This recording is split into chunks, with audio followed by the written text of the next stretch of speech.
আসসালামু আলাইকুম। সকলকে জানাই পবিত্র ঈদুল আজহার আন্তরিক শুভেচ্ছা। ঈদুল আজহা শুধুমাত্র কুরবানির দিন নয়, এটি একটি ত্যাগের স্মরণের দিন। নবী ইব্রাহিম আলাইসাল্লামকে আল্লাহ সুবহানাহু ওয়া তাআলা আদেশ দিয়েছিলেন তার প্রিয় জিনিসটি কুরবানি করার জন্য। তিনার সব থেকে প্রিয় ছিল তিনার সন্তান, তাই তিনি আর দ্বিধাবোধ করেননি, কারণ আল্লাহ সুবহানাহু ওয়া তাআলার প্রতি ছিল তিনার অগাধ বিশ্বাস। আর তিনার সেই অটল নিষ্ঠা দেখেই আল্লাহ সুবহানাহু ওয়া তাআলা তার সন্তানের বদলে একটি পশু পাঠায় কুরবানির জন্য। এই ঘটনা হলো ঈদুল আজহার প্রধান কারণ। এটি আমাদের শেখায় আল্লাহর প্রতি ভরসা, ত্যাগের মহিমা ও আত্মনিয়ন্ত্রণ। কিন্তু আজ আমরা কি করছি?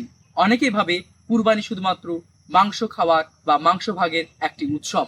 অত্যাধিক প্রতিযোগিতা, বাহাদুরি দেখানো এবং সোশ্যাল মিডিয়াতে ছবি ও ভিডিও পোস্ট করার প্রবণতা, এই সবের মাঝে হয়তো আমরা ভুলে গেছি কুরবানির আসল উদ্দেশ্য বা কারণ।